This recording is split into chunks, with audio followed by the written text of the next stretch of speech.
Assalamualaikum warahmatullahi wabarakatuh. Bismillahirrahmanirrahim. Innal hamdalillah nahmaduhu wa nasta'inuhu wa nastaghfiruh wa na'udzu billahi min shururi anfusina wa min sayyiati a'malina. May yahdihillahu fala mudilla lahu wa may yudlil fala hadiya lahu. Asyhadu an la ilaha illallah wahdahu la syarika lahu wa asyhadu anna Muhammadan abduhu wa rasuluh. Allahumma salli wa sallim ala nabiyyina Muhammad wa ala alihi wa sahbihi ajma'in. Qala Allah ta'ala, a'udzu billahi minasy syaithanir rajim. Rabbi shrah li sadri wa yassir li amri wa hlul 'uqdatam min lisani yafqahu qawli. Allahumma ati nafsi taqwaha wa zakkiha anta khairu man zakkaha anta waliyuha wa maulaha. Alhamdulillah, para penonton yang saya hormati, sekali lagi kita bersama-sama pada hari Isnin, setiap hari Isnin selepas solat maghrib, dengan kuliah maghrib di masjid ataupun di tempat ruangan yang kita katakan secara online, yang mana yang telah pun dilakukan ataupun dilaksanakan oleh Masjid Kampung Siglap. Mudah-mudahan menerusi tuntunan daripada para jemaah, ia mendapat kebaikan dan juga manfaat daripada Allah Subhanahu wa taala. Amin ya rabbal alamin. Alhamdulillah, kita bersyukur kepada Allah di atas kurniaan nikmat serta rahmatnya. Allah Subhanahu wa taala masih memimpin kita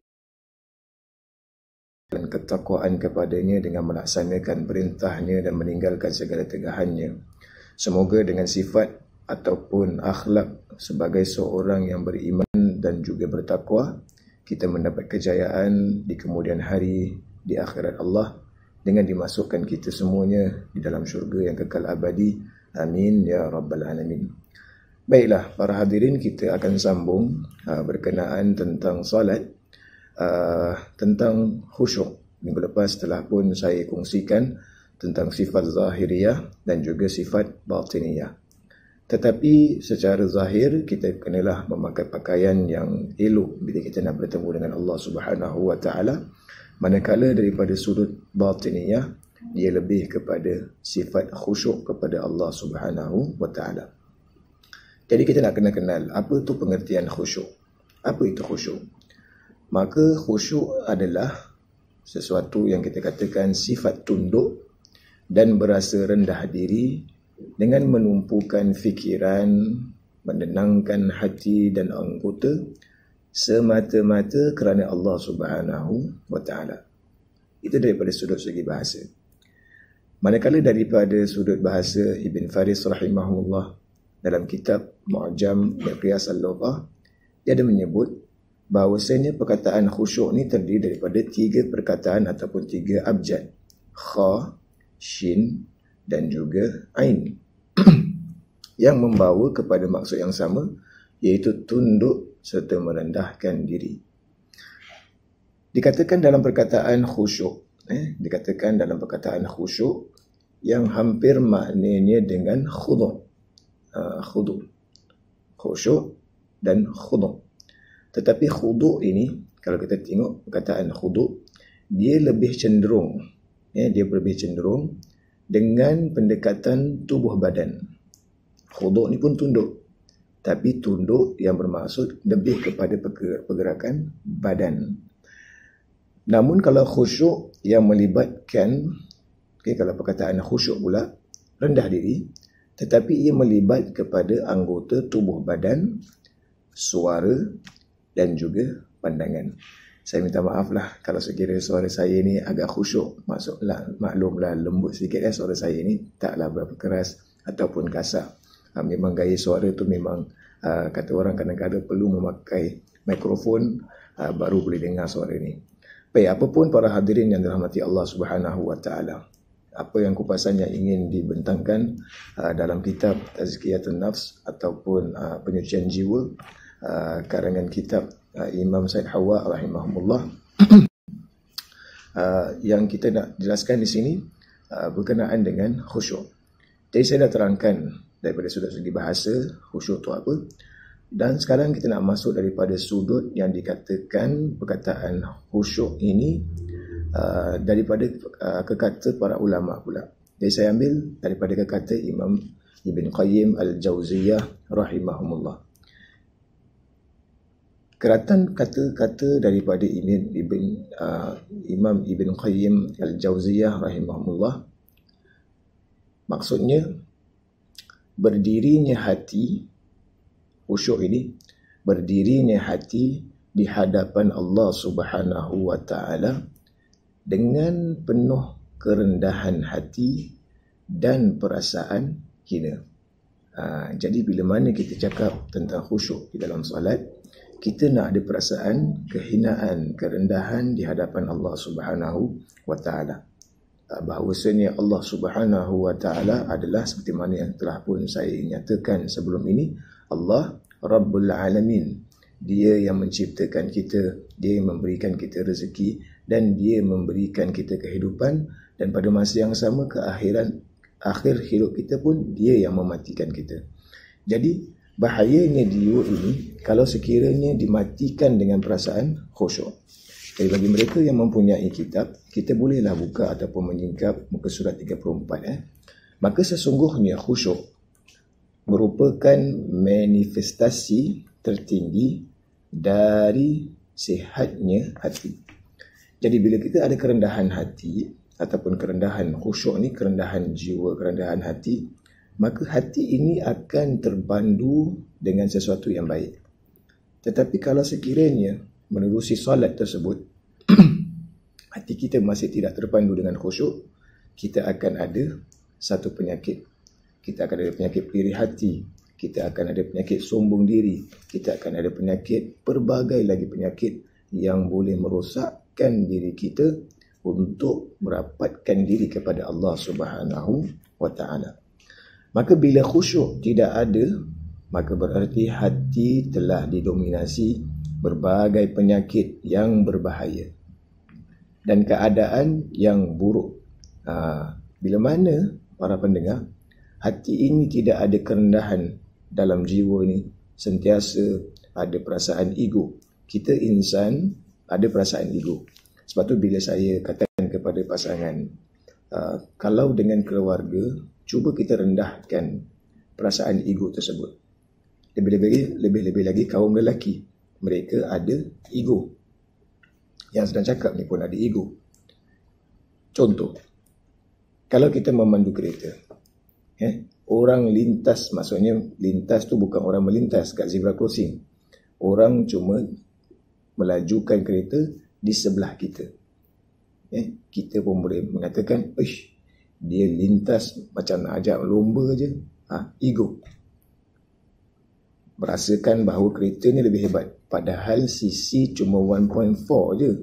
Nak lawan dengan 2.3. Tapi disebabkan ego, perah pun perah lah. Rosak pun rosak lah. Tak apa, yang penting dia nak rasa dialah raja apa?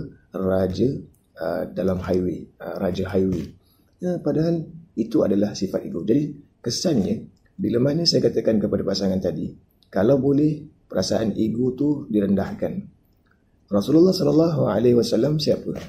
Rasul utusan Allah Subhanahu wa taala. Bila Rasul SAW utusan Allah yang menyampaikan risalah, kerja Nabi ni sibuk.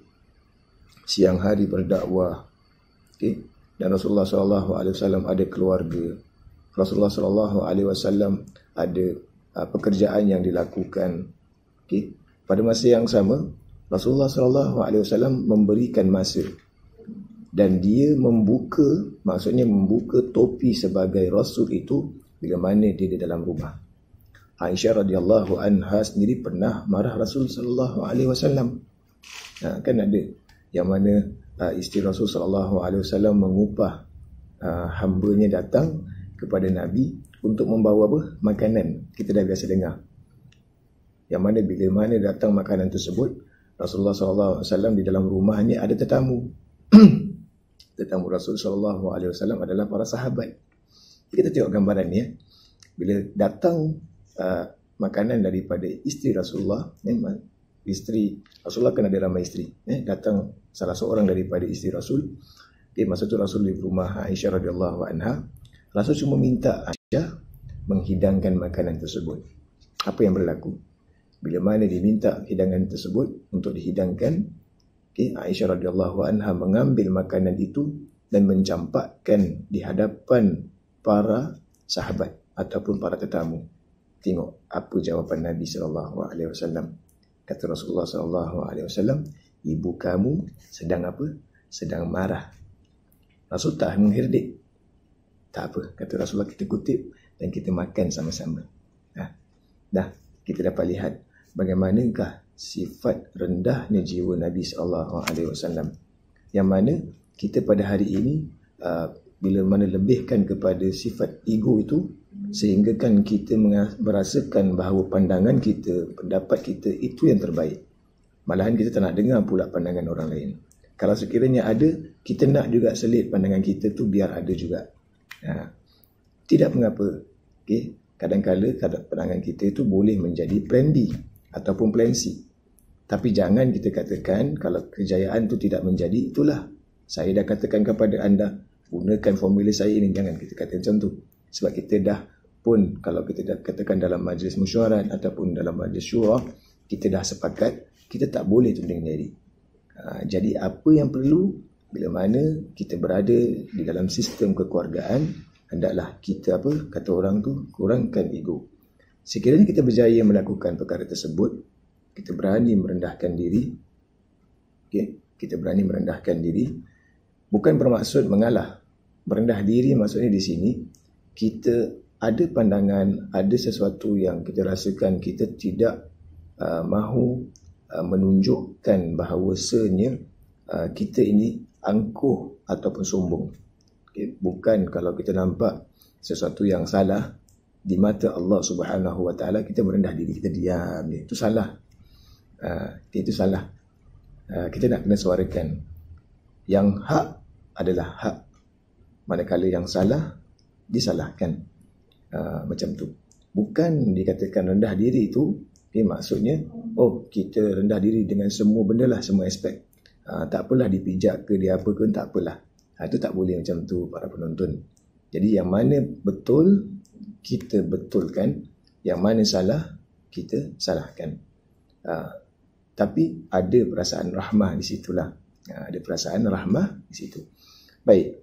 Jadi bila mana hati ini telah pun didominasikan dengan berbagai penyakit, maka telah kehilangan kecenderungan kepada akhirat. Sebab tu ada yang menyatakan kepada saya, Ustaz, kita nak kena hidup kat dunia ni kena 50-50. Tapi kalau ikut almarhum ayahanda saya, dia pernah kata dengan saya, hidup kat dunia ni kita tak boleh katakan 50-50.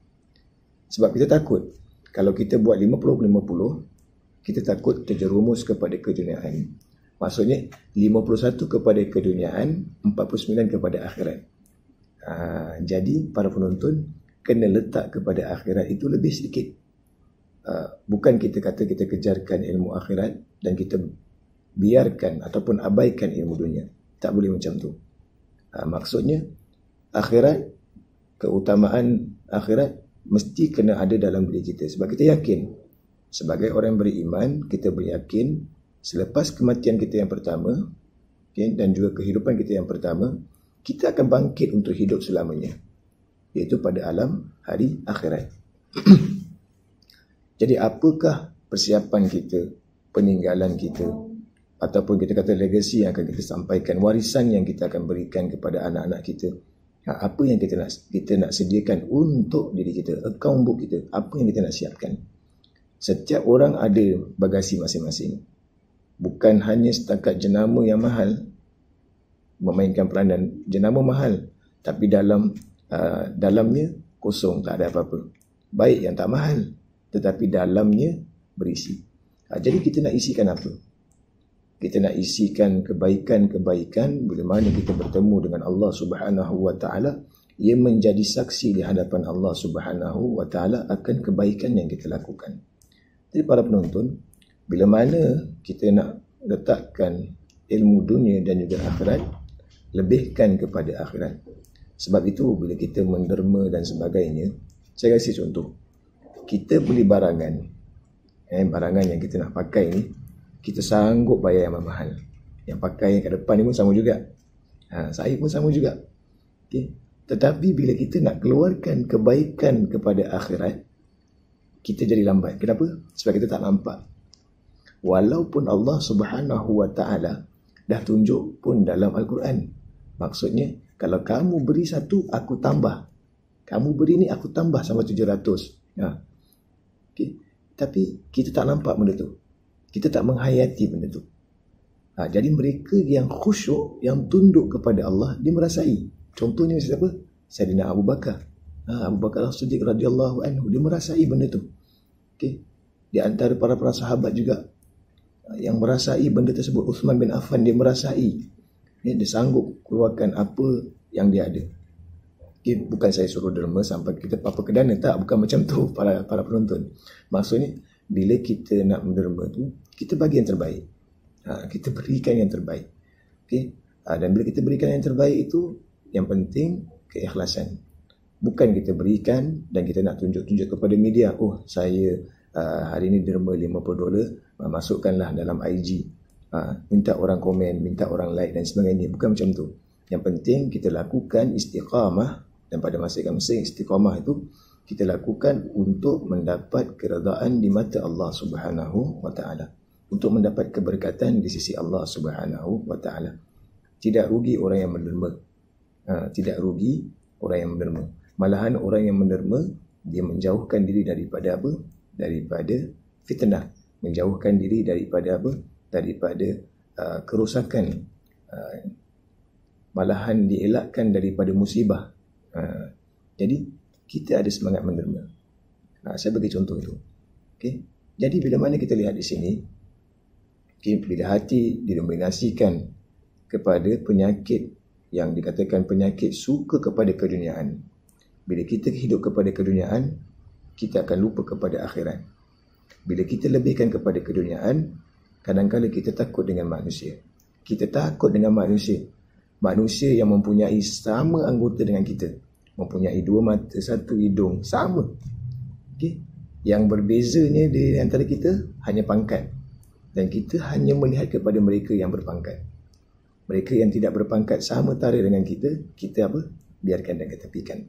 Sebab tu bila kita tengok, kita dalam panduan solat, anda siapa? Anda raja, anda menteri, anda pomen, okay, anda supir.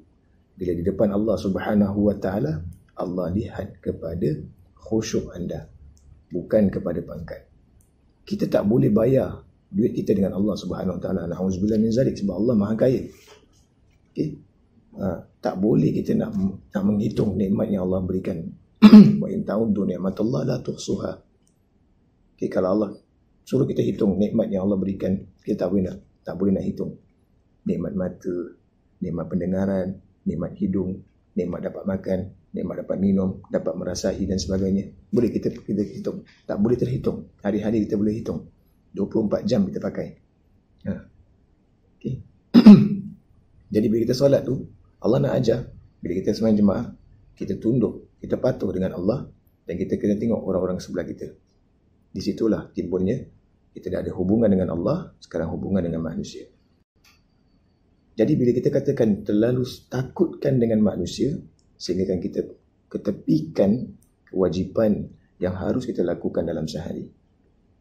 Maaf cakap, saya pernah sebelum menjadi seorang asatizah ataupun ustaz, berdiri di hadapan menyampaikan khutbah ataupun syarahan seperti ini, Okay? Kita ni anak muda selalu ingin mencuba.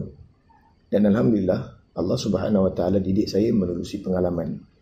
Di pengalaman saya waktu saya bekerja ataupun bertugas sebagai pembantu tukang masak salah satu hawker center, dan hawker center tu pun dah tutup, kedai makan tu dah tutup. Okay. Sehingga kan ada bangsa asing ni, bangsa Tionghoa ni, dia dah selalu nampak kita dirikan solat dan sebagainya. Bukan saya cakap ini bukan untuk saya ta'ajub ataupun saya berasa sombong, tak. Sebab kita tahu kewajipan kita. Kerja macam mana pun kita kena solat. Dan itu yang dididik oleh ibu dan ayah kita. Didikan itu. Dan kalau kita dah dididik macam tu, kita dah selalu solat, kita tinggalkan solat tu, kita rasa macam apa? Kita rasa bersalah. Kita rasa bersalah. Jadi, solat. Okay. Saya ada masa saya untuk saya rehat dan saya solat. Dan kebetulan waktu saya solat tu, okay, aunty ataupun nyonya tersebut, dia lintas. Dia kat belakang tu saya nampak saya solat dalam waktu jam 2.30 tu saya mesti pergi solat. Jadi ketentuan Allah Subhanahu Wa Taala, hari tu hujan. Jadi dia tegur saya. Waktu tu badan saya tengah lebar, dia kata, "Hey gemuk." "Hey gemuk, lu tak ada pergi semayang kah?" Saya kata dengan dia, "Aunty, sekarang tengah hujan. Nanti sudah berhenti hujan, baru saya pergi semayang." Tengok, bila mana kita meletakkan Allah di hadapan kita, kita jangan takut. Orang lain akan ingatkan kita. Tetapi kalau kita melakangkan perintah Allah, apa yang akan berlaku? Orang akan pijak kita. Jadi jangan takut. Kalau kita kena solat, kita katakan dengan majikan kita, berapa lamakah kita mengambil dalam waktu untuk solat? Paling-paling pun dengan berwuduk, campurkan semua, campur berwuduk dengan dengan kita solat dan sebagainya, paling kurang pun 15 minit sahaja. Okay. Lepas tu kita bawa balik kita punya keduniaan balik, tak ada masalah. Asalkan kita jangan tinggalkan akhirat tersebut. Jadi para penonton, okay, jadilah hamba Allah Subhanahu Wa Taala yang khusyuk, yang patuh dengan perintah Allah Subhanahu Wa Taala, yang sentiasa tunduk pandangannya, tunduk suaranya, tunduk akhlaknya, semata-mata kerana Allah Subhanahu Wa Taala. Baik. Jadi bila mana hilangnya khusyuk, ia merupakan tanda hilangnya kehidupan dan dinamika hati, sehingga membuatnya tidak boleh menerima nasihat. Jadi bila mana kita ni, hati kita dah keras, hati kita dah keras, depan Allah pun hati dah keras. Okay. Macam mana nak lembutkan hati ni, Ustaz? Macam mana nak lembutkan hati? Cairkan dengan matahari ke? Cairkan dengan istighfar, sentiasa memuji kepada Allah, sentiasa ingat keagungan Allah Subhanahu Wa Taala, baru hati ini menjadi lembut. Tapi bila mana hati ini menjadi qasi, menjadi keras, kerana apa? Kita rasa bahawa kita ni hebat, okay? Sehingga kan orang menasihat pun kita tak dapat dengar. Itu maksudnya hati kita dah keras. Lepas tu saya katakan dengan pasangan, saya katakan apa? Para pasangan, kalau ingin suami anda mendidik ataupun anda dididik oleh isteri, nak kena banyak bersabar. Kena banyak bersabar. Tugas seorang pendidik tidak kena sabar. Tugas sebagai pendakwah pun nak kena sabar. Pendakwah bukan saya sahaja, tetapi anda yang mempunyai keluarga, mempunyai anak-anak, mempunyai isteri, mempunyai suami, adalah tugas sebagai pendakwah. Bila mana orang berdakwah kepada kita, kita jangan tengok kepada kelakuannya. Ingat balik kepada kekata Ali bin Abi Talib radhiyallahu anhu. Apa kata Ali radhiyallahu anhu? Jangan tengok kepada siapa yang sampaikan kalimat itu, tetapi lihat kepada kalimat yang ingin disampaikan. Bila kita lihat kepada kalimat yang ingin disampaikan, kita akan nampak mutiara-mutiara kebaikan yang akan datang kepada diri kita. Namun kalau sekiranya kita melihat kepada siapa yang sampaikan, susah. Sebab kita akan terima pandangan seorang yang berjawatan tinggi. Manakala orang yang berjawatan rendah, kita tak nak pandang. Ini yang ada dalam masyarakat kita. Okay? Jadi cuba ubah. Kita menjadi pendengar dan kita cuba menganalisa apa yang ingin disampaikan. Sama juga dengan wahyu yang diturunkan Allah Subhanahu wa taala kepada Rasulullah sallallahu alaihi wasallam. Kita nak kena analisa, sebab dalam setiap perkataan Allah, kalamullah itu ada hikmahnya yang tersirat ataupun tersurat yang kita tak perasan. Maka hikmahnya Allah Subhanahu wa taala akan sampaikan bila mana kita betul-betul yakin dan ikhlas kepada Allah Subhanahu wa taala untuk menerima teguran Allah Subhanahu wa taala. Jadi para hadirin yang dirahmati Allah sekalian, saya hentikan setakat ini dahulu. Ingat, bila mana khusyuk itu terhindar ataupun terhenti daripada diri kita, pastinya kita dapat merasa, kita akan terasa. Jadi bila mana kita buat refleksi, ada orang nasihatkan, tetapi kita tak boleh nak dengar, bermaksud hati kita telah pun keras. Maka bila hati keras, cepat-cepat kembali kepada Allah Subhanahu wa taala. Tundukkan pandangan, tundukkan suara, tundukkan akhlak, kita akan mendapat keredaan Allah Subhanahu wa taala. Maka yang baik itu datangnya daripada Allah Subhanahu wa taala, yang lemah itu daripada diri saya sendiri. Aqulu qawli hadza wa astaghfirullah wa billahi taufiq wal hidayah. Wassalamualaikum warahmatullahi wabarakatuh.